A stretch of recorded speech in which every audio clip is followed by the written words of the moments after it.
दोस्तों एक बार फिर से हम आपके लिए SSC CGL form filling 2026 apply online process की अपडेट लेके आ चुके हैं। किस तरह से आप SSC combined graduate level CGL exam 2026 के लिए 12,256 बम्पर वैकेंसीज के लिए अपने फॉर्म अप्लाई कर सकते हो।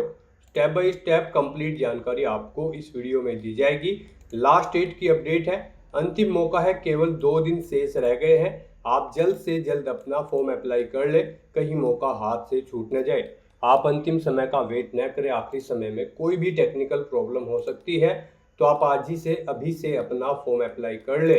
अंतिम समय में फॉर्म भरते समय अगर आपके सामने कोई भी टेक्निकल डिफिकल्टी आ रही है तो उसका हल भी आपको इस वीडियो में मिल जाएगा। अंतिम समय में फॉर्म अप्लाई करते समय आपको कोई भी ऐसी गलती या फिर मिस्टेक नहीं करनी होगी जिसको करने से आपका फॉर्म भी रिजेक्ट हो सकता है। फॉर्म अप्लाई करते समय आप अपना वन टाइम रजिस्ट्रेशन कैसे करोगे, कैसे आपको अपनी पर्सनल डिटेल फिल करनी होगी, क्वालिफिकेशन डिटेल या फिर अन्य डिटेल आपको कैसे देनी होगी, कैसे आप अपना वेरिफिकेशन करोगे, कैसे आपको यहाँ पर अपने सिग्नेचर अपलोड करने होंगे, डॉक्यूमेंट्स कितने केबी में आप अपलोड करोगे, कैसे आप अपना लाइव फोटो कैप्चर करोगे, फेस ऑथेंटिकेशन आपको कैसे करना होगा, फीस पेमेंट करते हुए रजिस्ट्रेशन से लेकर प्रिंट तक आप कैसे अपना फॉर्म अप्लाई करोगे। पूरी जानकारी के लिए आपको ये वीडियो शुरू से लेके एंड तक बिना स्किप किए हुए देखनी होगी। इस वीडियो को पूरा देखने पर ही आपके सभी सवाल और डाउट क्लियर होंगे। तो चलिए दोस्तों, बिना कोई वक्त गंवाए शुरू करते हैं एसएससी सीजीएल फॉर्म फिलिंग की पूरी जानकारी। फॉर्म भरने से पहले आपको सबसे पहले हमारी वेबसाइट आईएनडी सरकारी नौकरी के इस पेज पर विजिट करना होगा, जिसका लिंक आपको नीचे description plus first comment box में मिल जाएगा। और हमारे इस पेज पर विजिट करके आप यहां से एसएससी सीजीएल का फॉर्म अप्लाई कर सकते हो। स्टाफ सिलेक्शन कमीशन कर्मचारी चयन आयोग एसएससी की ओर से नोटिफिकेशन रिलीज कर दिया गया था, जिसमें यहाँ पर combined graduate level CGL exam 2026 के थ्रू 12,256 वैकेंसीज भरी जा रही है। इसमें income tax inspector, tax assistant, inspector, sub inspector, postal या sorting assistant, assistant audit officer, executive assistant, auditor, accountant और भी अन्य पोस्ट निकली हुई है। सभी के लिए आप 22 जून 2026 तक अपना फॉर्म फिल कर सकते हो। लास्ट डेट की न्यू अपडेट है, अंतिम मौका है, केवल 2 ही दिन शेष रह गए हैं, तो आपके पास बड़ा अवसर है, जल्द से जल्द फॉर्म अप्लाई कर ले।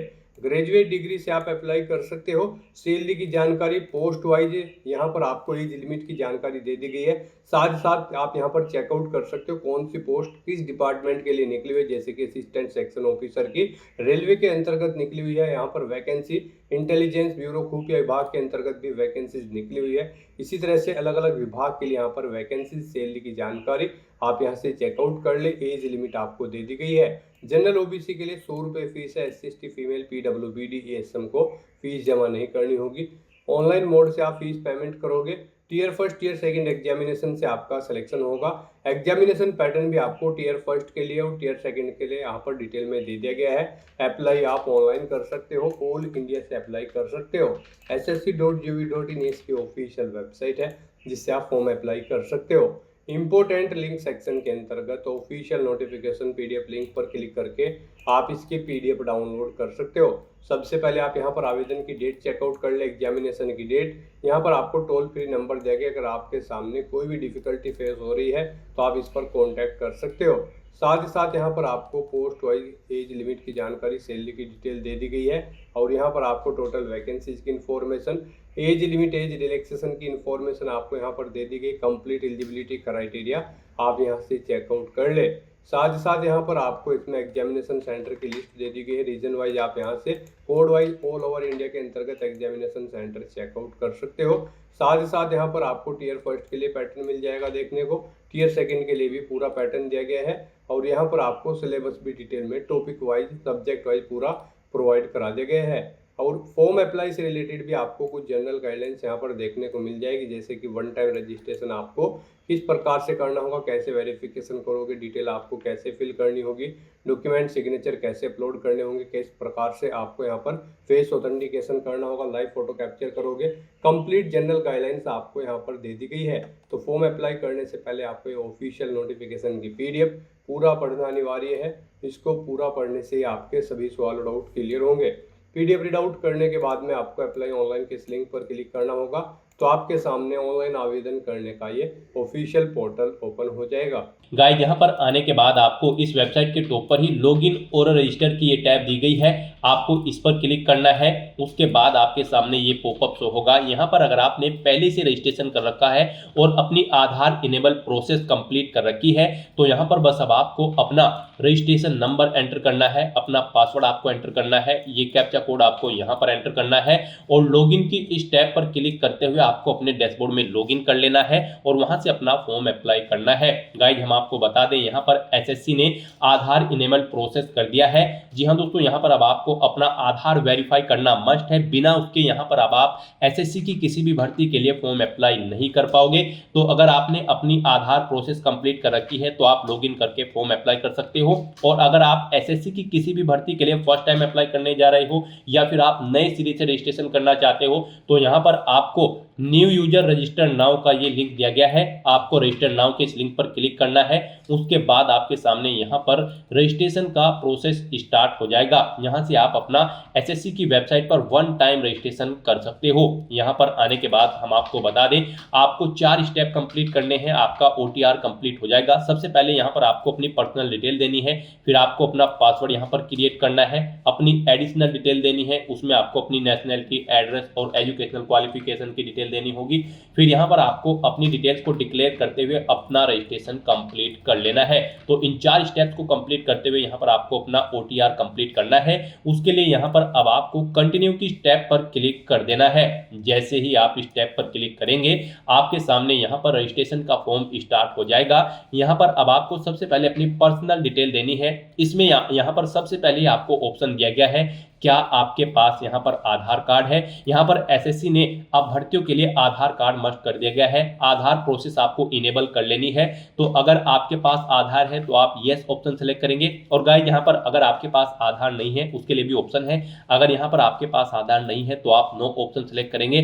फिर यहाँ पर आपको अपने कुछ डॉक्यूमेंट्स अपलोड करने होंगे, जैसे कि यहाँ पर आपको अपना नेम प्रूफ डॉक्यूमेंट अपलोड करना होगा। उसमें आपको अपना Aadhaar card, voter ID card, PAN card, driving licence, government ID card या फिर गवर्नमेंट सर्विस आइडेंटिटी कार्ड आपको अपलोड करना होगा, या फिर आपका पेंशन कोई डॉक्यूमेंट, पेंशन डॉक्यूमेंट भी आप अपलोड कर सकते हैं। आप चूज फाइल बटन पर क्लिक करें, फाइल को सिलेक्ट करें और इनमें से कोई भी डॉक्यूमेंट आप अपना अपलोड कर दें। उसके बाद यहाँ पर आपको अपना date of birth proof certificate upload करना है। इसमें आपका बर्थ सर्टिफिकेट हो सकता है, स्कूल लिविंग सर्टिफिकेट हो सकता है, certificate of date of issued by gazetted officer या फिर आधार कार्ड यहाँ पर आपको अपलोड करना है। चूज फाइल के इस ऑप्शन पर क्लिक करते हुए उसके बाद यहाँ पर आपको अपना एड्रेस प्रूफ अपलोड करना होगा। यहाँ पर ये डॉक्यूमेंट आपको उन केस में अपलोड करने हैं अगर आपके पास आधार नहीं है। एड्रेस प्रूफ में आपको अपना आधार कार्ड या फिर वोटर आईडी कार्ड या फिर ड्राइविंग लाइसेंस या फिर बैंक की स्टेटमेंट यहाँ पर आपको अपलोड कर देनी है, या फिर रेंट का एग्रीमेंट या फिर इनकम टैक्स असेसमेंट ऑर्डर यहाँ पर आप अपलोड कर सकते हैं। चूज फाइल के इस बटन पर क्लिक करते हुए उसके बाद यहाँ पर आपको अपना फोटो अपलोड करना है। चूज फाइल के बटन पर क्लिक करते हुए फिर यहाँ पर आपको अपना जेंडर प्रूफ अपलोड करना है। जेंडर प्रूफ में आपका आधार कार्ड हो सकता है, वोटर आईडी कार्ड हो सकता है, बर्थ सर्टिफिकेट हो सकती है या फिर आपका स्कूल लिविंग सर्टिफिकेट हो सकता है। यहाँ पर अगर आपके पास आधार नहीं है तो आपको इन सारे डॉक्यूमेंट्स को यहाँ पर अपलोड करना होगा। बेस्ट है यहाँ पर आपके पास आधार है तो आप आधार की डिटेल दें। यहाँ पर मोस्टली इंडिया में सभी के पास अब आधार अवेलेबल है तो यहाँ पर आपको यस का ऑप्शन सेलेक्ट करना है, do you have a Aadhaar card में। और उसके बाद यहाँ पर गाइड आपको अपना आधार नंबर यहाँ पर एंटर करना है। वही नंबर एक बार फिर से आपको एंटर करके उसे वेरीफाई कर लेना है। फिर यहाँ पर आपको अपने आधार को प्रमाणित करने के लिए डिटेल्स यहाँ पर रीड कर लेनी है। हिंदी में अगर आप इसे रीड करना चाहते हैं तो स्विच टू हिंदी के ऑप्शन पर क्लिक करें और हिंदी में आप इसे रीड कर लें। और अगर आप सुनना चाहते हैं तो यहाँ पर आपको स्पीकर के इस ऑप्शन पर क्लिक करना है और इस डिटेल को सुन लेना है। और उसके बाद गाइड यहाँ पर आपको इस चेकबॉक्स को ओके करना है और फिर यहाँ पर आपको सेंड ओटीपी के इस ऑप्शन पर क्लिक कर देना है। फिर आपके रजिस्टर्ड मोबाइल नंबर पर जिससे आपका आधार लिंक है उस पर एक ओटीपी आएगा, वो ओटीपी आपको यहाँ पर एंटर करना है। और फिर गाइज आपको वेरीफाई ओटीपी के ऑप्शन पर क्लिक करके अपना आधार वेरीफाई कर लेना है। फिर आपके सामने यहाँ पर शो हो जाएगा आपका आधार सक्सेसफुली वेरीफाइड हो चुका है। ग्रीन कलर में आपको वेरीफाइड का ऑप्शन यहाँ पर मिल जाएगा। उसके बाद गाइज यहाँ पर आपको अपना नाम एंटर करना है अपनी 10वीं की मार्कशीट के अकॉर्डिंग। फिर आपको वही नाम एक बार फिर से एंटर करके वेरीफाई कर लेना है। फिर आपसे पूछा गया है कि क्या आपने कभी अपना नाम चेंज किया है। अगर किया है तो आप यहाँ पर यस ऑप्शन सेलेक्ट करें और फिर वो चेंज नेम यहाँ पर आप एंटर करें। फिर उसे एक बार फिर से एंटर करके वेरीफाई कर ले। और अगर आपने अपना नाम कभी चेंज नहीं किया है तो यहाँ पर आपको नो ऑप्शन ही सिलेक्ट रहने देना है। उसके बाद यहाँ पर आपको अपना जेंडर सिलेक्ट करना है, आप मेल हो, फीमेल हो या फिर ट्रांसजेंडर, आप अपने अकॉर्डिंग ऑप्शन सिलेक्ट करें। दोबारा से अपना जेंडर सिलेक्ट करके उसे वेरीफाई कर लें। फिर यहाँ पर आपको अपनी डेट ऑफ बर्थ सिलेक्ट कर लेनी है इस कैलेंडर में से। यहाँ पर आपको अपनी ये डेट ऑफ बर्थ अपनी 10वीं की मार्कशीट के अकॉर्डिंग सिलेक्ट करनी है। वही डेट ऑफ बर्थ आपको एक बार फिर से सिलेक्ट कर लेनी है कैलेंडर में से वेरिफिकेशन के लिए। फिर यहाँ पर आपको अपने फादर का नाम एंटर करना है। उसके बाद यहाँ पर आपको अपने फादर का नाम एक बार फिर से एंटर करके उसे कंफर्म कर लेना है। फिर आप अपनी मदर का नाम एंटर करें, अपनी मदर का नाम एक बार फिर से एंटर करके उसे कंफर्म कर ले। आपके फादर और मदर का नेम भी आपकी 10वीं की मार्कशीट के अकॉर्डिंग होना चाहिए और इनके नाम से पहले मिस्टर, मिसिस, श्रीमती, लेट या फिर डॉक्टर नहीं लगाना है आपको। उसके बाद यहाँ पर आपको अपना 10वीं क्लास का एजुकेशन बोर्ड सिलेक्ट करना है, किस बोर्ड से आपने यहाँ पर अपनी 10वीं क्लास पास आउट की है। उसके बाद यहाँ पर आपको उसे दोबारा से सिलेक्ट करके कंफर्म कर लेना है जिस बोर्ड से आपने अपनी 10वीं क्लास यहाँ पर पास आउट की है। उसके बाद गाइस यहाँ पर आपको अपनी 10वीं क्लास का रोल नंबर देना है, एक बार फिर से उसे एंटर करके कंफर्म कर लेना है। फिर पासिंग ईयर आपको सिलेक्ट कर लेना है, किस ईयर में आपने अपनी 10वीं क्लास पास आउट की है। हाईएस्ट क्वालिफिकेशन क्या है आपकी, 10वीं, 12वीं, ग्रेजुएशन, पोस्ट ग्रेजुएशन, आप अपने अकॉर्डिंग यहाँ पर ऑप्शन सेलेक्ट करें। फिर यहाँ पर आप दोबारा से अपनी हायर क्वालिफिकेशन सेलेक्ट करें। उसके बाद यहाँ पर आपको अपना मोबाइल नंबर और ईमेल आईडी एंटर करनी है और इन्हें यहाँ पर आपको वेरीफाई कर लेना है। इनके सामने आपको सेंड ओटीपी का ऑप्शन दिया गया है, आप सेंड ओटीपी के ऑप्शन पर क्लिक करें। उसके बाद आपके रजिस्टर्ड मोबाइल नंबर और ईमेल आईडी पर ओटीपी आएंगे। वो ओटीपी आप यहाँ पर एंटर करके अपने मोबाइल नंबर और ईमेल आईडी को वेरीफाई कर लें और उसके बाद गाइस यहाँ पर आप सेव एंड नेक्स्ट के ऑप्शन पर क्लिक कर दें। इस तरह से यहाँ पर आपकी पर्सनल डिटेल सक्सेसफुली सेव हो जाएगी। उसके बाद यहाँ पर आपको एक रजिस्ट्रेशन नंबर प्रोवाइड करा दिया गया है। यह रजिस्ट्रेशन नंबर आपको केयरफुली नोट डाउन करके रख लेना है फ्यूचर यूज के लिए। यह रजिस्ट्रेशन नंबर आपकी रजिस्टर्ड मोबाइल नंबर और ईमेल आईडी पर भी सबमिट कर दिया गया है, तो आप इसे केयरफुली नोट डाउन करके रखें फ्यूचर यूज के लिए। और यहाँ पर अब आपको कंटिन्यू के इस ऑप्शन पर क्लिक कर देना है। नेक्स्ट आपके सामने कुछ इस तरह से इंटरफेस ओपन होगा। अब यहाँ पर आपको जो रजिस्ट्रेशन नंबर मिला है वो रजिस्ट्रेशन नंबर आपको एंटर करना है। उस रजिस्ट्रेशन नंबर के साथ साथ ही आपकी ईमेल आईडी और मोबाइल नंबर पर एक पासवर्ड भी आया होगा, वो पासवर्ड यहाँ पर आपको एंटर करना है। उसके बाद आपको ये कैप्चा कोड यहाँ पर एंटर करना है और फिर गाइस यहाँ पर आपको साइन इन के इस ऑप्शन पर क्लिक कर देना है। नेक्स्ट यहाँ पर आपको अपना पासवर्ड चेंज करना है। यहाँ पर अब आपको सबसे पहले अपना ओल्ड पासवर्ड एंटर करना है, वो वाला पासवर्ड जो आपके रजिस्टर्ड मोबाइल नंबर और ईमेल आईडी पर आया है आपके रजिस्ट्रेशन नंबर के साथ। और उसके बाद यहाँ पर आपको अपना नया पासवर्ड क्रिएट करना है। यहाँ पर इस पासवर्ड को क्रिएट करने के लिए आपको गाइडलाइन दी गई है। आपका पासवर्ड कम से कम 8 कैरेक्टर का होना चाहिए और ये अल्फा न्यूमेरिक फॉर्मेट में होना चाहिए। मींस आपके पासवर्ड में कम से कम एक अपर केस कैरेक्टर, एक लोअर केस कैरेक्टर, एक इंटीजर नंबर, एक स्पेशल कैरेक्टर जैसे कि @ या फिर $, होना चाहिए। तो इस फॉर्मेट में यहाँ पर आपको अपना पासवर्ड क्रिएट करना है। वही पासवर्ड आपको कंफर्म पासवर्ड फील्ड में एंटर करना है। उसके बाद यहाँ पर आपको एक सिक्योरिटी क्वेश्चन सेलेक्ट करना है।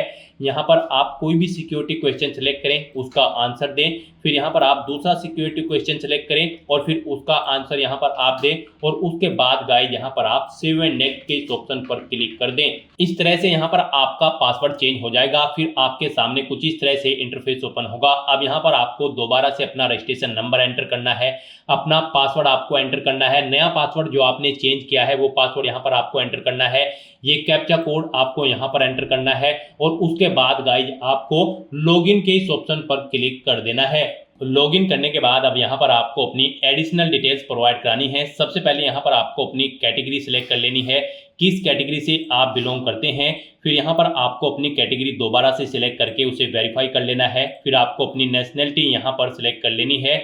यहाँ पर सिटीजन ऑफ इंडिया अगर आप इंडिया से हैं। उसके बाद अगर आप नेपाल, भूटान या फिर टाइबेटियन हैं तो यहाँ पर आप अपने अकॉर्डिंग ऑप्शन सेलेक्ट करें। यहाँ पर अगर आप अदर कंट्री से हैं तो फिर यहाँ पर आपको अपनी नेशनलिटी की डिटेल देनी है और अगर आप इंडिया से हैं तो यहाँ पर आप इंडिया सेलेक्ट करें, फिर आपको ये डिटेल नहीं देनी है। उसके बाद यहाँ पर आपसे पूछा गया है कि क्या आपकी बॉडी पर कहीं कोई कट या तिल का निशान है, तो उस पैलेस का नाम यहाँ पर आप एंटर करें, नहीं है तो यहाँ पर आप नो मार्क एंटर कर दें। उसके बाद आपसे पूछा गया है कि क्या आप PWBD कैंडिडेट हैं, अगर हैं तो यहाँ पर आप येस ऑप्शन सेलेक्ट करें और फिर अपनी डिसेबिलिटी का टाइप सेलेक्ट करें और फिर यहाँ पर आपको अपना डिसेबिलिटी सर्टिफिकेट नंबर देना होगा अगर आप PWBD कैंडिडेट हैं, और अगर नहीं है तो यहाँ पर आप नो ऑप्शन सेलेक्ट करें। आगे की डिटेल आपको डिसेबल कर दी जाएगी। उसके बाद यहाँ पर आपको अपना परमानेंट एड्रेस एंटर करना है। फिर यहाँ पर आपको अपना परजेंट एड्रेस एंटर करना है, और अगर आपका परजेंट एड्रेस आपके परमानेंट एड्रेस के अकॉर्डिंग सेम है तो यहाँ पर आप यस के इस ऑप्शन पर क्लिक करेंगे। ऑटोमेटिकली आपका परजेंट एड्रेस आपके परमानेंट एड्रेस के अकॉर्डिंग फिल हो जाएगा। उसके बाद यहाँ पर गाइज आपको सेव एंड नेक्स्ट के इस ऑप्शन पर क्लिक कर देना है।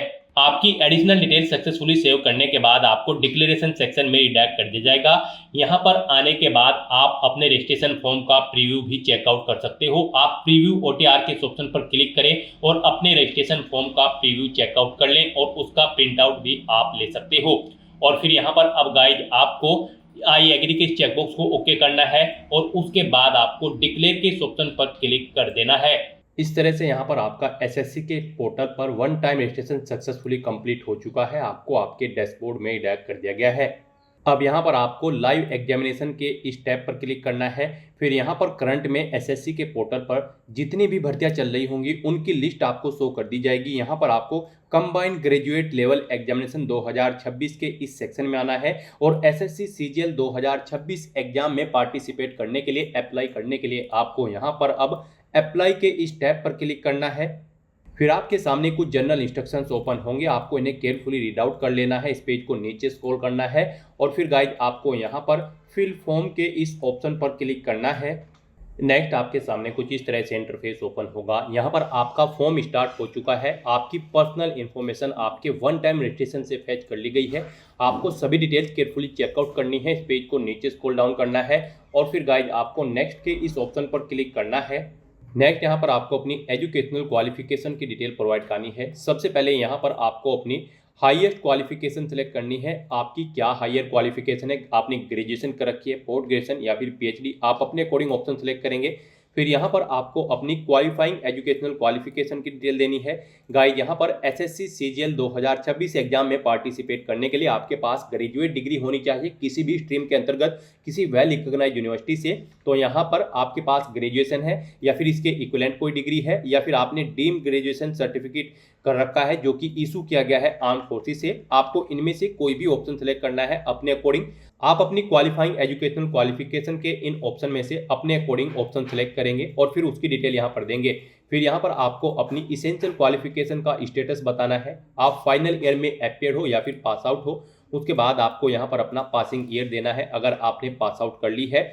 और फिर यहाँ पर आपको स्टेट सेलेक्ट करना है, किस स्टेट से यहाँ पर आपने अपनी ये इसेंशियल क्वालिफिकेशन पास आउट की है। उसके बाद गाइज यहाँ पर आपको यूनिवर्सिटी का नाम सेलेक्ट कर लेना है, किस यूनिवर्सिटी से आपने अपनी ग्रेजुएशन पास आउट की है। यहाँ पर अगर इस लिस्ट में आपको आपकी यूनिवर्सिटी शो नहीं हो रही है, फिर आपको इसे नीचे स्क्रॉल करते हुए यहाँ पर अदर का ऑप्शन मिलेगा, उसे सेलेक्ट करके फिर यहाँ पर आपको अपनी यूनिवर्सिटी का नाम यहाँ पर एंटर कर देना है। उसके बाद गाइज यहाँ पर आपको अपना ग्रेजुएशन का रोल नंबर एंटर करना है। फिर यहाँ पर आपके जो मार्क्स है वो परसेंटेज में है या फिर CGPA में है। परसेंटेज में है तो यहाँ पर आप अपनी परसेंटेज एंटर कर देंगे ग्रेजुएशन की। CGPA में है तो आप CGPA एंटर करेंगे। परसेंटेज अगर आप एंटर कर देंगे CGPA का कॉलम डिसेबल कर दिया जाएगा, और CGPA अगर आप एंटर करेंगे तो फिर परसेंटेज का कॉलम यहाँ पर आपको डिसेबल कर दिया जाएगा। इस तरह से यहाँ पर अपनी एजुकेशनल क्वालिफिकेशन और इसेंशियल क्वालिफिकेशन की डिटेल प्रोवाइड करने के बाद गाइज फिर आपको यहाँ पर सेव एंड नेक्स्ट के इस ऑप्शन पर क्लिक करना है। फिर यहाँ पर आपको अपनी कुछ एडिशनल इन्फॉर्मेशन प्रोवाइड करनी है। यहाँ पर आपसे पूछा गया है क्या आप EX सर्विसमैन कैंडिडेट हैं या फिर आर्म फोर्सेज में आपने सर्विस की है। अगर है तो आप यस करेंगे, और फिर ज्वाइनिंग डेट यहाँ पर सेलेक्ट करेंगे आर्म फोर्सेज की। डिस्चार्ज डेट यहाँ पर आप सेलेक्ट करेंगे। इनके अकॉर्डिंग आपकी सर्विस की लेंथ कैलकुलेट करके यहाँ पर आपको शो कर दी जाएगी। और अगर आप EX सर्विसमैन या फिर आर्म फोर्सेज में कार्यरत नहीं है तो फिर सिंपली यहाँ पर आप नो ऑप्शन सेलेक्ट कर लेंगे। फिर यहाँ पर आपसे पूछा गया है क्या आप एज में रिलैक्सेशन चाहते हैं। अगर चाहते हैं तो आप यस करें, अपना एज रिलैक्सेशन कोड यहाँ पर सेलेक्ट करें जिसके अंतर्गत आप आते हैं। नहीं चाहते हैं तो आप नो ऑप्शन सेलेक्ट कर लेंगे। फिर यहाँ पर आपसे पूछा गया है आपकी जो पर्सनल इन्फॉर्मेशन है क्या आप उसे यूज करने की सहमति प्रदान करते हैं यहाँ पर ऑर्गेनाइजेशन को। अगर करते हैं तो यस करें, नहीं तो आप नो ऑप्शन सेलेक्ट करें। इस तरह से अपनी ये डिटेल्स प्रोवाइड करने के बाद गाइज फिर आपको यहाँ पर सेव एंड नेक्स्ट के इस ऑप्शन पर क्लिक करना है। फिर यहाँ पर आपको अपनी कुछ और एडिशनल इन्फॉर्मेशन प्रोवाइड करनी है। यहाँ पर आपको सबसे पहले अपने एग्जामिनेशन सेंटर सेलेक्ट करने हैं। 3 एग्जामिनेशन सेंटर यहाँ पर आप अपने अकॉर्डिंग सेलेक्ट करें जहाँ पर आप एग्जाम में पार्टिसिपेट करना चाहते हैं। उसके बाद आप अपने कंप्यूटर बेस्ड एग्जाम का मीडियम सेलेक्ट करें, किस लैंग्वेज में आप अपना एग्जाम पेपर चाहते हैं, हिंदी या फिर इंग्लिश में आप अपने अकॉर्डिंग ऑप्शन सेलेक्ट करेंगे। और फिर यहाँ पर आपको एक बार फिर से अपने एग्जाम पेपर का मीडियम वेरीफाई कर लेना है सेलेक्ट करते हुए। उसके बाद यहाँ पर आपसे पूछा जाएगा कि क्या आप PWBD कैंडिडेट हैं और आपकी डिसेबिलिटी 40% से अबव है, तो यहाँ पर आप यस करेंगे और उसकी डिटेल देंगे। नहीं है तो आप यहाँ पर नो ऑप्शन सेलेक्ट करेंगे। गाइस यहाँ पर आपको ये ऑप्शन डिसेबल मिल जाएगा अगर आपने OTR करते समय वहाँ पर अपना PWBD का स्टेटस नो ऑप्शन सेलेक्ट किया होगा। फिर आपको यहाँ पर कुछ भी डिटेल इसमें प्रोवाइड नहीं करानी होगी। उसके बाद यहाँ पर आपसे पूछा गया है कि क्या आपको कुछ फिजिकल लिमिटेशंस है, अगर है तो आप यस करेंगे।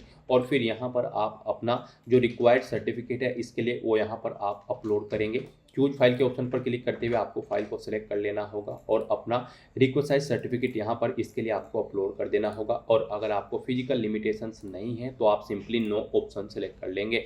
फिर यहाँ पर आपसे पूछा गया कि क्या आपको स्काइप की ज़रूरत पड़ेगी एग्जाम पीरियड के दौरान, अगर पड़ेगी तो आप यस करेंगे, नहीं तो नो ऑप्शन सेलेक्ट करेंगे। ये ऑप्शन भी आपको डिसेबल मिलेगा अगर आपने OTR करते समय वहाँ पर नो ऑप्शन सेलेक्ट किया होगा।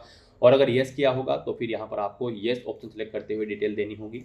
फिर आपसे पूछा गया है कि क्या आप यहाँ पर जूनियर स्टैटिकल ऑफिसर की पोस्ट के लिए भी अप्लाई करना चाहते हैं CGL एग्जाम के तहत।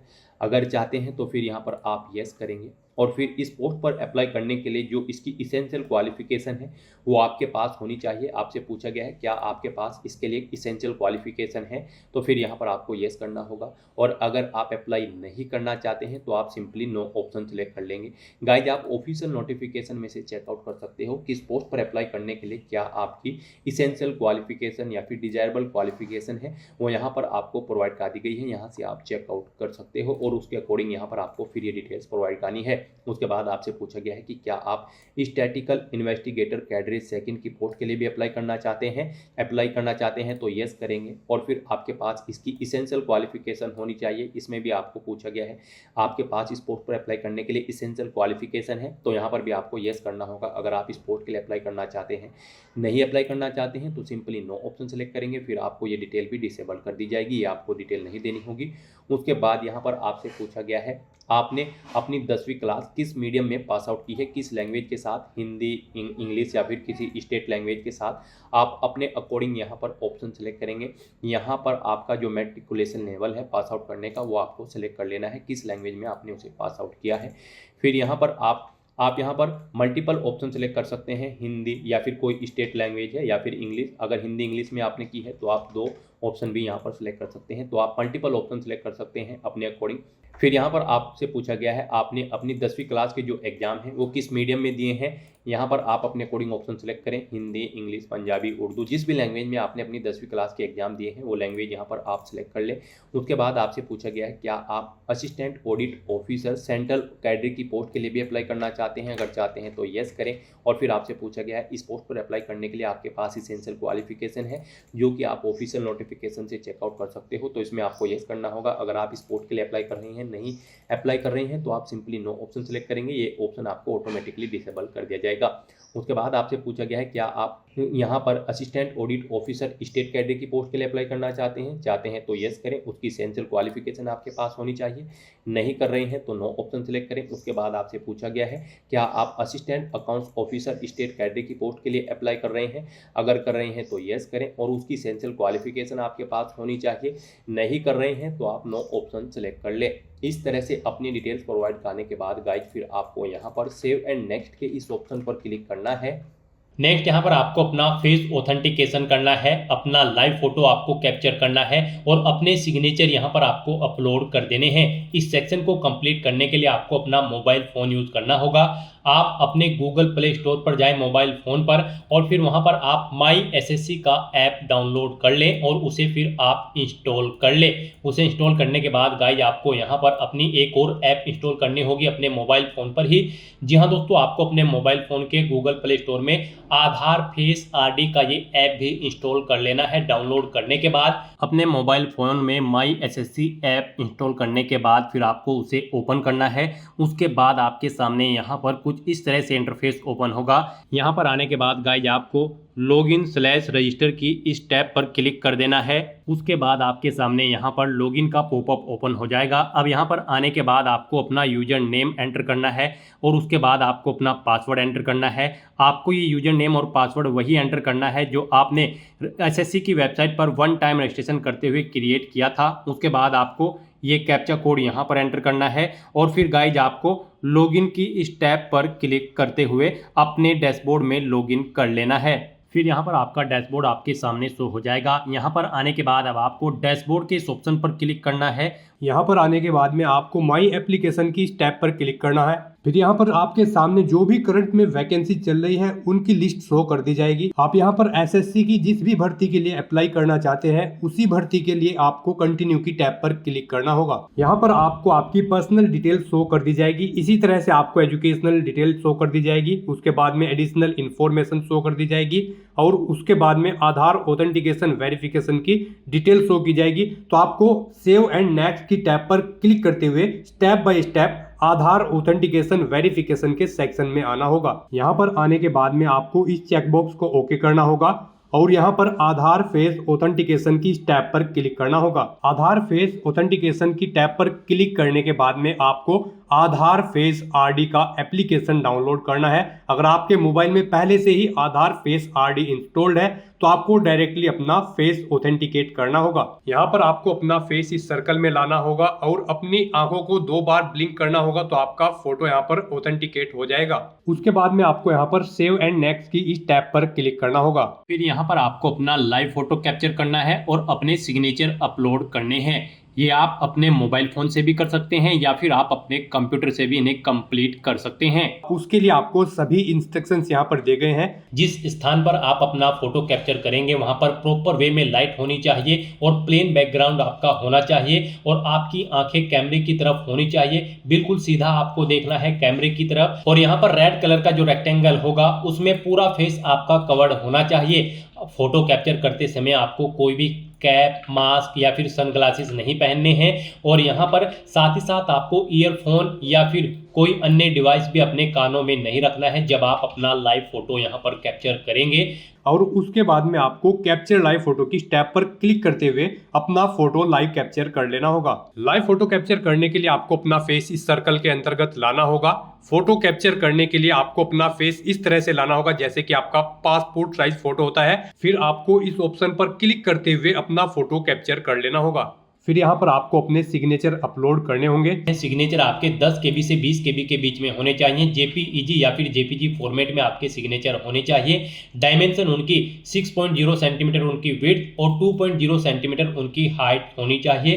रेजुलेशन 300 DPI होना चाहिए। सिग्नेचर के लिए आपको गाइडलाइन भी दी गई है। आप यहाँ पर क्लिक हियर टू रीड के इस लिंक पर क्लिक करें और यहाँ पर आपके सामने ये PDF ओपन हो जाएगी। इसमें आप चेकआउट कर सकते हो कि किस तरह से आपके सिग्नेचर होने चाहिए। यहाँ पर एक बॉक्स के अंदर आपके सिग्नेचर होने चाहिए। कुछ इस तरह से यहाँ पर आपके सिग्नेचर एक्सेप्टेबल होंगे। गाइज इस फॉर्मेट में आपके सिग्नेचर एक्सेप्टेबल होंगे और इन फॉर्मेट्स में आपके सिग्नेचर यहाँ पर एक्सेप्टेबल नहीं होंगे। आपको इन्हें केयरफुली चेकआउट कर लेना है। एग्जांपल्स आपको यहाँ पर दिए गए हैं, इनके अकॉर्डिंग आपको अपने सिग्नेचर करने हैं। सिग्नेचर अपलोड करने के लिए आपको अपलोड योर सिग्नेचर की टैब पर क्लिक करना होगा। इस टैब पर आप क्लिक करें, अपनी फाइल को सिलेक्ट करें और यहाँ पर अपना सिग्नेचर अपलोड कर दें। उसके बाद में यहाँ पर आपको सेव एंड नेक्स्ट की इस टैब पर क्लिक करना होगा। तो दोस्तों इस तरह से आपका आधार ऑथेंटिकेशन वेरिफिकेशन कंप्लीट हो जाएगा, आपका लाइव फोटो कैप्चर हो जाएगा और आपके सिग्नेचर भी अपलोड हो जाएंगे। अब यहाँ पर आपको आपके एप्लीकेशन फॉर्म का पूरा प्रीव्यू शो कर दिया गया है। पीछे अब तक आपने जो भी डिटेल प्रोवाइड कराई है उनका प्रीव्यू आपको शो कर दिया गया है। आपको सभी डिटेल्स केयरफुली चेकआउट करनी है। इस पेज को नीचे स्क्रॉल डाउन करना है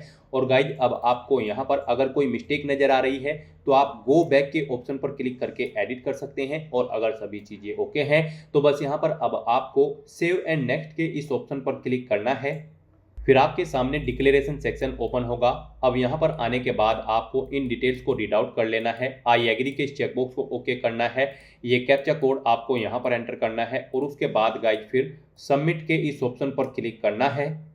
इस तरह से यहाँ पर आपका एप्लीकेशन फॉर्म सक्सेसफुली सबमिट हो चुका है।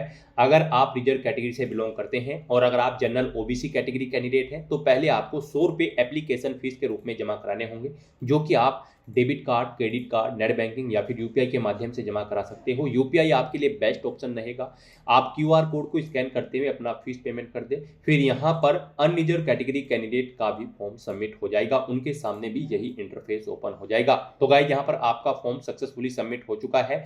यहाँ पर आपका फॉर्म तो सबमिट हो चुका है, लेकिन इसका कंटेंट वेरिफिकेशन अभी पेंडिंग है, यानी कि आपने जो डिटेल प्रोवाइड कराई है वो यहाँ पर चेक की जाएगी, फिर उसके बाद उसका वेरिफिकेशन होने के बाद आपको आपके एप्लीकेशन फॉर्म का स्टेटस शो किया जाएगा।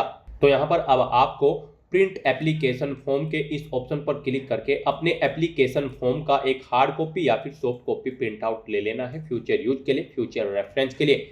तो दोस्तों ऐसे आप एसएससी सीजीएल 2026 के लिए अपने फॉर्म अप्लाई कर सकते हो बिना कोई मिस्टेक किए हुए। आज की इस वीडियो में बस इतना ही। आई होप ये वीडियो आपको पसंद आई होगी। अगर पसंद आई हो तो इसे लाइक और शेयर करें। चैनल पर नए हो तो इसे सब्सक्राइब कर लें। Thanks for watching.